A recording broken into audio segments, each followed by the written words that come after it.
আপনারা আর কি কি নির্দেশনা দিবেন পরবর্তীতে, আপনারা কি ভাবছেন? আচ্ছা, আমরা প্রথমত হচ্ছে পরিস্থিতি পর্যবেক্ষণ করছি। আমরা স্বাস্থ্য মন্ত্রণালয়ের সুপারিশ ক্রমে এবং আবহাওয়া অধিদপ্তরের যে পূর্বাভাস, সেই পূর্বাভাসের আলোকে আগামী কয়েকটা দিবস বিদ্যালয় বন্ধ রাখার সিদ্ধান্ত নিয়েছি এবং সেটা ইতিমধ্যে অবগত করা হয়েছে। তিনটি অধিদপ্তর, আমাদের ডিরেক্টরেট তিনটি আছে, তিন অধিদপ্তর থেকেই সেই সিদ্ধান্ত জানিয়ে দেওয়া হবে বিদ্যালয় পর্যায়ে। তবে এটি একটি অবস্থার প্রেক্ষিতে একটা সিদ্ধান্ত।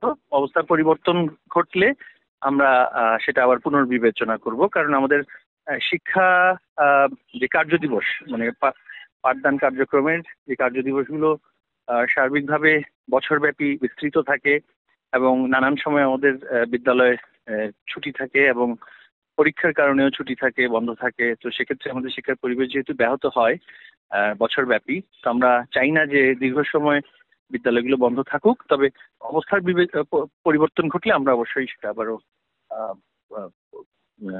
বিদ্যালয় খোলার সিদ্ধান্ত দেব। তাহলে মাননীয় মন্ত্রী, আপনারা তাহলে এই এই পরিস্থিতি এখন খুব গভীরভাবে পর্যবেক্ষণ করছেন। সেই সঙ্গে এর পরে বিদ্যালয় খোলার আগে কি আপনারা আরো কিছু নির্দেশনা অথবা কিভাবে বিদ্যালয়গুলো চলবে সেটার কোনো সুস্পষ্ট রূপরেখাও কি এর মধ্যে তৈরি করবেন কিনা? কিছু কিছু বিষয়, যেমন এই তাপদাহ চলাকালীন অবস্থায় অ্যাসেম্বলি করার যে বিষয়টা থাকে, যে রোদের মধ্যে মাঠে দাঁড়িয়ে অ্যাসেম্বলি করানো, সেটা হয়তো বিরত রাখতে হবে।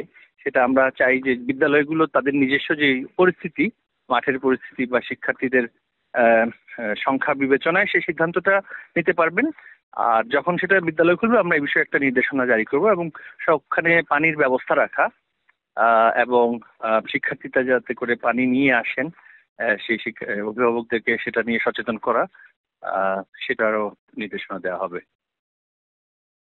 অসংখ্য ধন্যবাদ মাননীয় মন্ত্রী আপনাকে।